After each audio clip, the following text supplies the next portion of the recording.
महान विवेकानंद जी का कहना है, हमारे उपनिषद आत्मबल एवं आत्मविश्वास की खान है। आज प्रस्तुत है कठोपनिषद से यमराज नचिकेता संवाद। ओम सच्चिदानंद परमात्मा के नाम का स्मरण करके उपनिषद का आरंभ करते हैं। प्रसिद्ध यज्ञ का फल चाहने वाले गौतम वंशी वाजश्रवा के पुत्र उद्दालक ने यज्ञ में अपना सारा धन ब्राह्मणों को दे दिया। उसका नचिकेता नाम से प्रसिद्ध एक पुत्र था।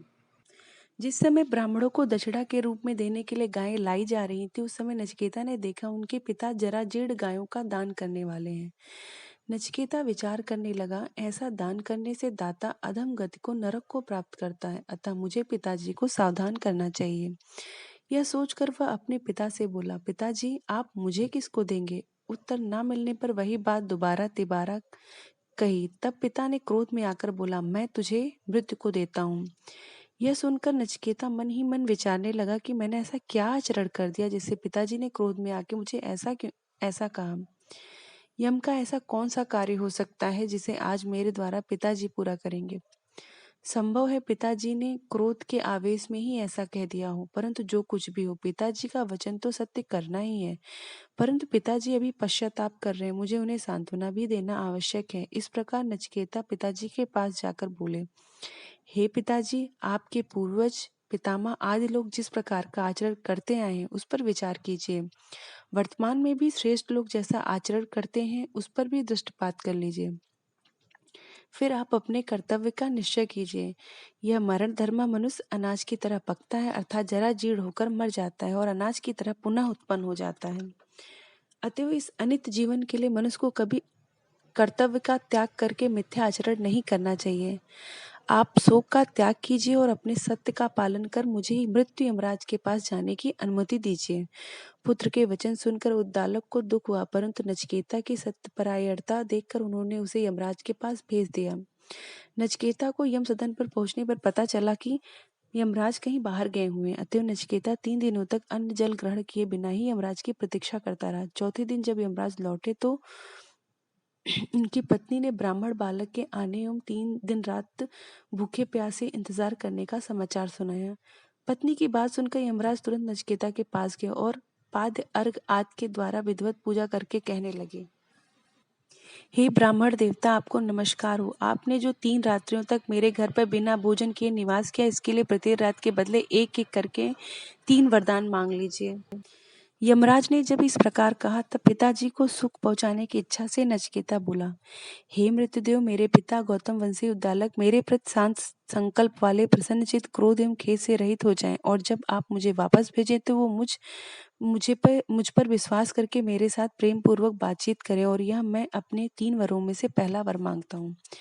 यमराज ने कहा, तुमको मृत्यु के मुख से छूटा हुआ देखकर मुझसे प्रेरित तुम्हारे पिता पहले की बात विश्वास करके दुख और क्रोध से रहित हो जाएंगे और वे अपनी आयु की शेष रात्रियों में सुखपूर्वक शयन करेंगे। इस वरदान को पाकर नचिकेता ने बोला, हे यमराज, मुझे दूसरे वर के रूप में स्वर्ग आदि को प्राप्त करने का अनुष्ठान कैसा होता है, मुझे समझाइए। इससे यमराज ने यज्ञ अनुष्ठान, कुंड निर्माण, वेदी निर्माण में ईंटों की संख्या आदि कर्मकांड को भली भांति समझा दिया और नचिकेता ने भी जैसा सुना था ठीक उसी प्रकार समझकर यमराज को पुनः सुना दिया। इस पर यमराज संतुष्ट होकर बोले, हे नचिकेता, अब तुम अपना तीसरा वर मांगो।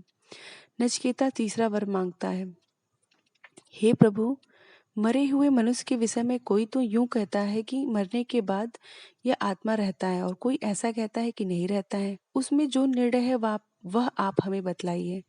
यह तीनों वरों में से मेरा तीसरा वर है। नचिकेता का यह प्रश्न सुनकर यमराज मन ही मन उसकी प्रशंसा की। ऋषि कुमार बड़ा प्रतिभाशाली है, कैसी गोपनीय विषय को जानना चाहता है, परंतु आत्मतत्व उपयुक्त अधिकारी को ही बतलाना चाहिए। अनाधिकारी के प्रति आत्मतत्व का उपदेश करना हानिकारक होता है। अतः पहले पात्रता की परीक्षा लेने का निश्चय किया और यूं विचार करके यमराज ने इस तत्व की कठिनता का वर्णन करके नचिकेता को टालना चाहा और कहा, हे नचिकेता, इस विषय में पहले देवताओं ने भी संदेह किया था, परंतु उन्हें भी समझ में नहीं आया, क्योंकि यह विषय बड़ा सूक्ष्म है और सहज ही में समझ में नहीं आने वाला है। इसलिए इसके बदले में तुम दूसरा कोई वर मांग लो, मुझ पर दबाव मत डालो। नचिकेता आत्म तत्व की कठिनता की बात सुनकर तनिक भी घबराया नहीं, वरन उसने और भी दृढ़ता के साथ कहा, हे स्वामी, आपने जो यह कहा देवता भी इस पर कोई निर्णय नहीं कर पाए और यह सहज भी नहीं है, और मुझे आत्म तत्व के ज्ञान के लिए आप जैसा कोई गुरु भी नहीं मिल सकता, अतः मुझे यही वर चाहिए। नचिकेता अपनी दृढ़ निश्चय द्वारा यमराज की परीक्षा में उत्तीर्ण हो गया। अब यमराज दूसरी परीक्षा के रूप में उसके सामने विभिन्न प्रलोभन की बात उससे करने लगे। हे नचिकेता, सैकड़ों वर्ष की आयु वाले बेटे और पोतों को मांग लो, बहुत से गाय आदि पशुओं को मांग लो, हाथी मांग लो, सुवर्ण घोड़े मांग लो, तुम चाहो तो भूमि का सारा साम्राज्य मांग लो, तुम स्वयं जितने वर्ष जीवित रहना चाहते हो जीते रहो, परंतु कोई अन्य वर मांग लो वत्स। यमराज नचिकेता को स्वर्ग के दैवी प्रलोभन देते हुए कहा, जो जो भोग मनुष्य लोक में दुर्लभ हैं उन संपूर्ण भोगों को इच्छानुसार मांग लो। रथ नाना प्रकार के बाजों सहित स्वर्ग की अप्सराओं को अपने साथ ले जाओ। मनुष्य को ऐसी स्त्रियां निसंदेह अलभ हैं, इन स्त्रियों से तुम अपनी सेवा करवाओ। हे नचिकेता, मरने के बाद आत्मा का क्या होता है इस बात को मत पूछो। नचिकेता यमराज के प्रलोभनों को सुनकर वैराग्य युक्त वचन बोले, हे यमराज, जिनका आपने वर्णन किया वे क्षणभंगुर भोग हैं और उनसे प्राप्त होने वाले क्षणिक सुख मनुष्य के अंतःकरण सहित संपूर्ण इंद्रियों का जो तेज है उनको छीड़ कर डालते हैं। आयु चाहे जितनी भी बड़ी क्यों न हो, अल्प ही है, इसलिए ये आपके रथ आदि वाहन और ये अप्सराओं के नाच गान आपके पास ही रहे, मुझे नहीं चाहिए। यह मनुष्य जीर्ण होने वाला और मरण धर्मा है। कौन ऐसा मनुष्य होगा जो कि आप जैसे महात्मा का संग पाकर भी स्त्रियों की सौंदर्य क्रीड़ा और आमोद प्रमोद का बार बार चिंतन करता हुआ बहुत काल तक जीवित रहने में प्रेम करेगा। मनुष्य धन से कभी तृप्त नहीं किया जा सकता, और जब हमने आपके दर्शन पा लिए तब तो धन को हम पा ही लेंगे। आप जब तक शासन करेंगे तब तक तो हम जीते ही रहेंगे, अतः मेरे मांगने लायक वर तो वह आत्मज्ञान ही है। यही मेरा तीसरा वर है। दोस्तों, इसके आगे यमराज के द्वारा आत्म विषय ज्ञान पर चर्चा की गई है, जिसे हम अगले वीडियो में सुनेंगे। तब तक के लिए धन्यवाद।